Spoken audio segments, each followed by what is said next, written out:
Saya percaya hari ini harinya Tuhan. Mari kita bersuka cita. Bergembiralah karena Tuhan, maka Ia akan memberikan apa yang menjadi keinginan kita. Amin. Haleluya. Pagi hari ini saya hanya sedikit sharing karena beberapa hari kita sudah begitu banyak diberkati, dikuatkan, diteguhkan ya.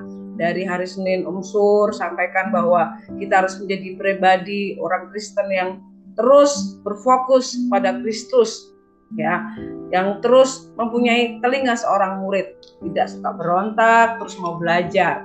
Dan kita bersyukur kita punya the best coach ya, yang terus membimbing kita sehingga kita bisa mempercayakan sepenuhnya kehidupan kita. Kita pegang janji-janji Tuhan.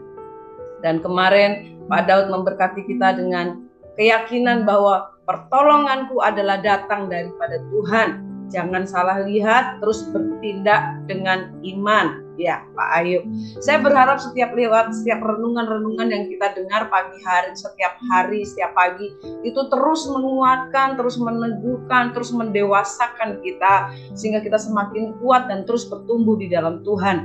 Dan saya percaya ketika kita responi setiap kebenaran firman itu, kita menjadi kuat, kita menjadi pribadi yang menjadi pemenang. Ya, yang menjadi pertanyaannya sekarang adalah cukup hanya sampai di situ? Pasti tidak.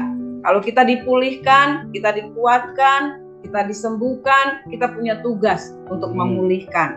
Kita punya tugas untuk menguatkan. Kita punya tugas untuk menyelamatkan. Jadi kita diberkati untuk memberkati. Jadi saya rindu pagi hari ini setiap kita harus punya mental pemenang. Sekalipun kondisi kita, hari-hari kita mungkin masih belum seperti apa yang kita inginkan, tetapi saya adalah orang yang menang, bahkan lebih dari pemenang ya. Dan ketika kita memiliki mental seorang pemenang, kita nggak hanya memikirkan diri kita sendiri, tapi kita akan keluar ya, meresponi panggilan Tuhan yang lebih besar. Amin. Bapak Ibu, ada perkara dahsyat yang Tuhan sedang rancangkan dalam kehidupan kita. Saya selalu berkata bahwa kalau kita masih hidup hari ini, kita masih bernafas hari ini, berarti Tuhan belum selesai dengan hidup kita. Jadi Tuhan masih punya rancangan yang besar buat hidup kita.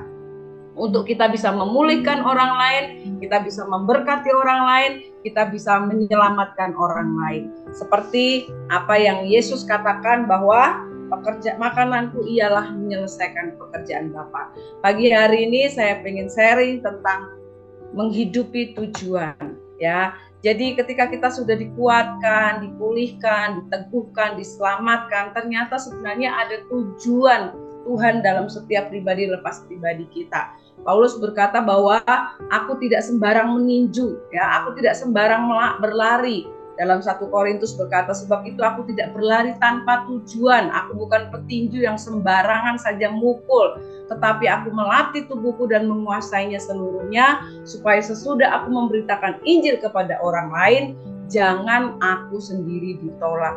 Jadi saya percaya setiap kita Tuhan punya tujuan, Tuhan punya destiny, panggilan secara pribadi buat kita. Jadi ayo kita berlari-lari dengan satu tujuan ilahi, dan kita tidak hanya sembarangan meninju atau memukul, tetapi kita melatih tubuh kita menguasainya seluruhnya, supaya apa? Digenapi apa yang Tuhan rancangkan dalam hidup kita. Amin. Siap dipakai oleh Tuhan Bapak Ibu Saudara. Kita mau lihat tujuan Tuhan yang utama, kembali ke Kejadian pasal 1 ayat yang ke-26 sampai 28. Dimanapun Bapak Ibu berada, kalau bisa lihat layar ini, boleh kita sama-sama baca ya. 1, 2, 3. Berfirmanlah Allah, baiklah kita menjadikan manusia menurut gambar dan rupa kita, supaya mereka berkuasa atas ikan-ikan di laut dan burung-burung di udara, atas ternak dan atas seluruh bumi dan atas segala binatang melata yang merayap di bumi. Maka Allah menciptakan manusia itu menurut gambarnya, menurut gambar Allah diciptakannya dia, laki-laki dan perempuan diciptakannya mereka. Allah memberkati mereka, lalu Allah berfirman kepada mereka, beranak cuculah dan bertambah banyak, penuhilah bumi dan takluk karena itu, berkuasalah atas ikan-ikan di laut dan burung-burung di udara dan atas segala binatang yang merayap di bumi. Amin. Bapak Ibu Saudara, kita harus tahu kembali pada tujuan semula kenapa Allah menciptakan saudara dan saya. Kemarin waktu saya sharing di youth, saya bilang kita itu nggak hanya sembarangan lahir, hanya sekedar karena keinginan kedua orang tua kita, tetapi ada tujuan Tuhan, ada rencana Tuhan, ada destiny Tuhan dalam setiap pribadi-pribadi kita. Dan ketika kita tahu tujuan Tuhan, maka kita akan mengarah pada apa yang Tuhan nyatakan dalam kehidupan kita. Kenapa Yesus menjadi orang yang berkenan kepada Tuhan? Kenapa Yesus menjadi teladan yang sempurna? Karena dia berkata bahwa makananku ialah melakukan kehendak dia yang mengutus aku dan menyelesaikan pekerjaannya. Demikian juga dengan kehidupan kita. Kita bukan hanya dipulihkan, bukan hanya disembuhkan, bukan hanya diselamatkan, bukan hanya diberkati, tetapi kita harus punya tujuan, yaitu apa? Melakukan kehendak dia yang mengutus aku dan menyelesaikan pekerjaannya. Jadi bukan fokus lagi pada diri kita sendiri, tetapi apa maunya Tuhan dalam kehidupan kita, apa kerinduan Tuhan dalam kehidupan kita. Lewat hidup saya, apa yang Tuhan rancangkan, kita boleh selesaikan. Nah, untuk menghidupi tujuan ini, kita akan belajar ada 3 hal secara cepat. Yang pertama adalah tujuan Tuhan dalam setiap hidup kita adalah yang pertama, seperti tadi ayat yang dikatakan bahwa Tuhan menjadikan kita serupa dan segambar dengan Yesus. Ya, kita diciptakan serupa dan segambar dengan Allah karena punya satu tujuan. Kita mau dijadikan serupa dan segambar dengan Yesus. Ya, Roma pasal yang ke-8 ayat 29 dikatakan bahwa semua orang yang dipilih itu ditetapkan untuk menjadi serupa dan segambar dengan Dia. Supaya apa? Karakter Kristus nyata dalam hidup kita. Kita menjadi pribadi-pribadi yang mencerminkan Kristus di tengah-tengah dunia ini. Tuhan taruh kita dimanapun kita berada supaya kita menjadi citra Allah. Tuhan taruh potensi dalam hidup kita, dalam setiap pribadi kita. Kita punya pikiran, kita punya perasaan, kita punya kehendak. Makanya Paulus berkata, biarlah setiap kita menaruh pikiran dan perasaan yang terdapat di dalam Kristus. Karena itulah tujuan Tuhan, menaruh rohnya di dalam kita. Dan ketika Tuhan menaruh rohnya di dalam kita, potensi di dalam kita, untuk mencapai tujuan ilahi, yaitu apa? Menjadi serupa dengan Kristus. Sempurnalah kamu seperti Bapakku yang sempurna. Dan saya percaya ketika Tuhan menyampaikan sesuatu, Dia memberikan kekuatan, bekal, potensi untuk kita bisa melaksanakannya. Jadi Bapak Ibu Saudara yang terkasih, kita harus tahu posisi kita. Kita harus tahu fungsi kita. Dalam setiap posisi kita dimanapun Tuhan tempatkan, ya, baik sebagai kepala rumah tangga, ibu rumah tangga, sebagai anak, sebagai pekerja, sebagai pelayan Tuhan. Satu hal yang kita mesti tahu, tujuannya adalah kita mempresentasikan karakter Kristus dimanapun kita ada dalam hidup kita sehari-hari. Kita adalah wakil Allah di bumi, sehingga Kristus bisa melihat, sehingga orang lain bisa melihat Kristus hidup di dalam kita. Ya, ada banyak masalah, ada banyak tantangan, ada banyak pergumulan yang Tuhan izinkan terjadi dalam kehidupan kita. Sesungguhnya semua proses yang kita alami, itu semua Tuhan memiliki satu tujuan, supaya karakter Kristus kita hidup di dalam kita, supaya karakter kita dibentuk menjadi serupa dengan Kristus. Saya percaya dalam setiap momen-momen, musim-musim dalam kehidupan kita, Tuhan sedang mengerjakan karya yang agung dalam hidup kita, dengan membentuk hati kita, dengan mengikis keegoisan kita, dengan merendahkan hati kita, sehingga karakter Kristus yang muncul dalam hidup kita. Dalam hal apa? Kerendahan hati, ketaatan, motivasi dalam pelayanan, kekudusan hidup, dan pikiran dan perasaan yang sama dengan Kristus. Nah, ini kita dapat lakukan ketika kita mengikuti setiap proses-proses yang Tuhan izinkan terjadi dalam kehidupan kita. Siapa kita, itu tergantung dari bagaimana respon kita menghadapi setiap proses yang Tuhan izinkan terjadi dalam kehidupan kita. Saya berdoa, mari lewati setiap hari-hari ini dengan mengambil pilihan-pilihan, keputusan-keputusan yang sesuai dengan kehendak dan rencana Tuhan. Hari ini harus lebih baik dari hari kemarin. Hari depan harus lebih baik dari hari ini. Jadi kita terus bertumbuh, kita terus berbuah, kita terus maju di dalam Tuhan. Day by day kita diubahkan menjadi seperti Yesus. Ketika kita tahu goal, tujuan Tuhan untuk kita menjadi serupa dengan Kristus, kita akan meresponi semua yang terjadi, proses kehidupan kita dengan benar. Sehingga karya Kristus, citra Kristus itu nyata dalam kehidupan kita. Itu yang pertama, kita harus tahu tujuan itu sehingga kita hidupi dari hari ke hari. Setiap sifat, perkataan, perbuatan kita belajar untuk menjadi wakil Allah, mencitrakan Kristus dalam kehidupan kita. Yang kedua yaitu menguasai bumi. Dikatakan di dalam tadi firman Tuhan di dalam Kejadian pasal 1 tadi dikatakan bahwa pasal 1 ayat yang ke-26, maka Allah menciptakan manusia, ya baiklah kita menjadikan manusia menurut gambar dan rupa kita supaya mereka berkuasa atas ikan-ikan di laut, burung-burung di udara, atas ternak dan atas seluruh bumi dan atas segala binatang melata yang merayap di bumi. Tuhan memberikan satu perintah, satu delegasi untuk kita menguasai bumi.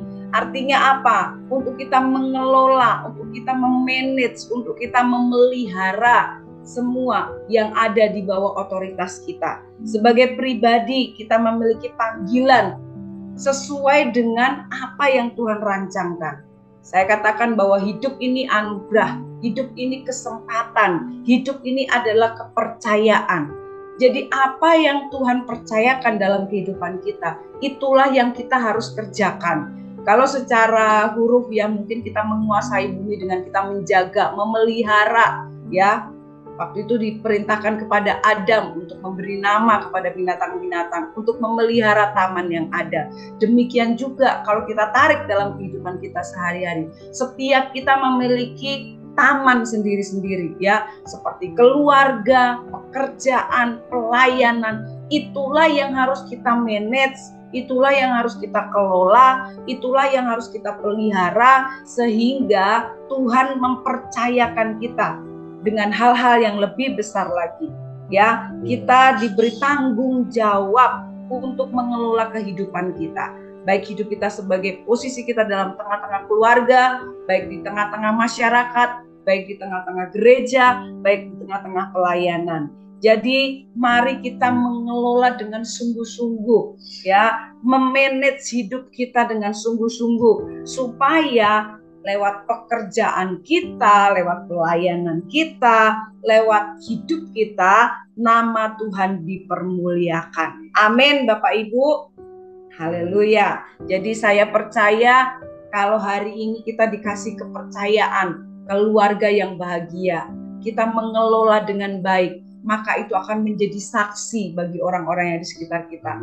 Kalau Tuhan mempercayakan harta, bukan hanya untuk diri kita sendiri, tapi untuk kita berbagi, menjadi berkat buat orang lain. Kita harus memelihara, memanage, mengelola dengan baik. Kalau Tuhan percayakan talenta, karunia, ya, Tuhan mempercayakan kepintaran, hikmat, pengetahuan yang lebih dari orang lain, supaya kita mengelola dengan baik sehingga apa yang Tuhan percayakan itu kita boleh pelihara, kita boleh kelola, kita boleh manage untuk memuliakan nama Tuhan. Ya, jadi apa yang saat ini Tuhan percayakan, jangan pernah merasa aduh kok orang lain yang lebih diberkati, kok orang lain lebih dipakai, kok orang lain lebih memiliki kepintaran atau pengetahuan yang lebih. Saya percaya setiap kita Tuhan sudah ciptakan secara unik dan sempurna dengan setiap potensi dan talenta yang ada dalam kehidupan kita. Dan Tuhan mau apa yang Tuhan percayakan kita kelola dengan baik, kita manage dengan baik supaya kita maksimal dalam kehidupan ini. Yang terakhir, yang ketiga adalah, ya sebelum masuk yang ketiga, kita tahu firman Tuhan berkata bahwa karena kita ini buatan Allah, diciptakan dalam Kristus Yesus untuk melakukan pekerjaan baik yang dipersiapkan Allah sebelumnya. Ia mau supaya kita hidup di dalamnya.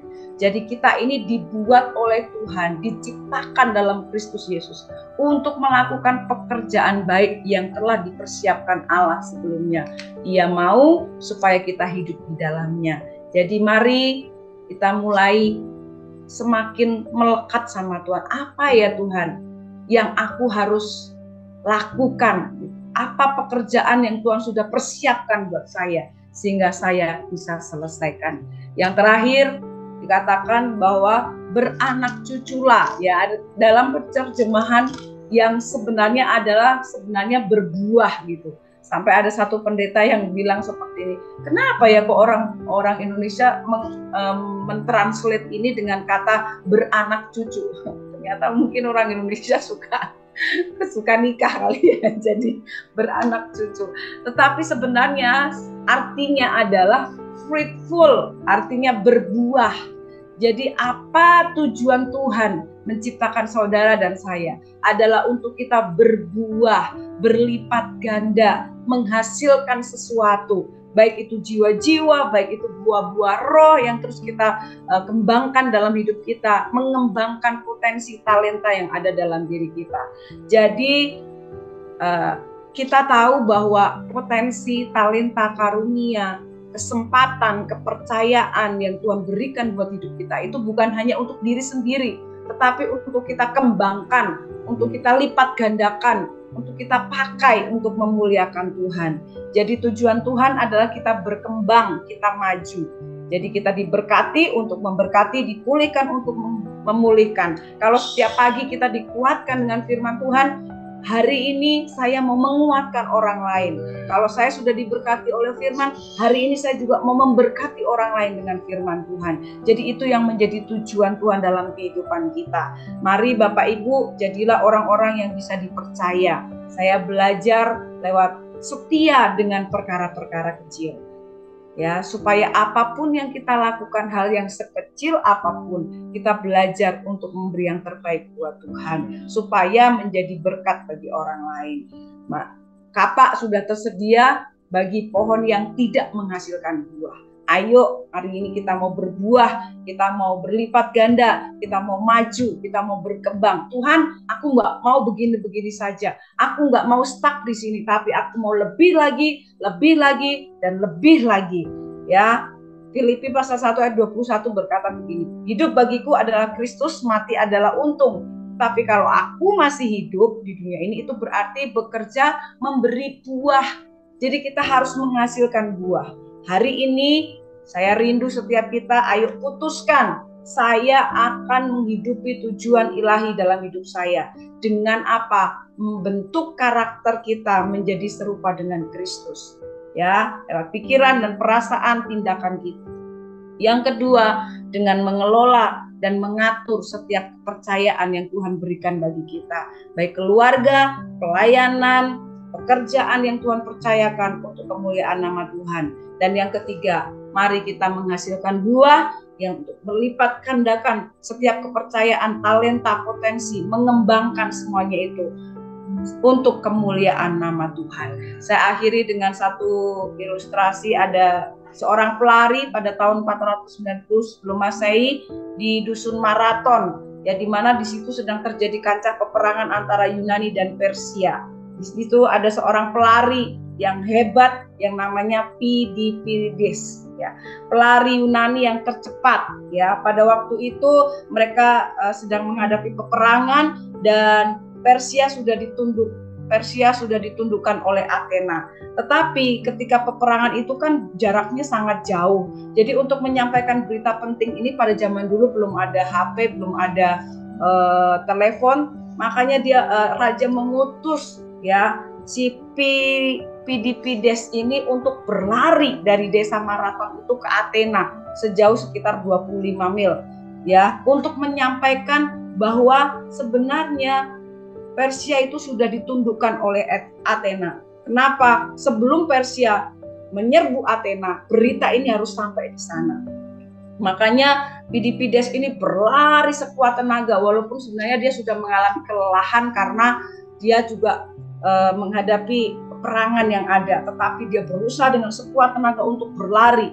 Dan setelah sampai di Athena, di titik kecapean dan kelelahannya dia hampir pingsan, dan dia bertemu dengan seorang pemimpin di situ dan menyampaikan bahwa sebenarnya Persia sudah ditundukkan Athena. Jadi berita kemenangan itu disampaikan sebelum dia menghembuskan nafas yang terakhir.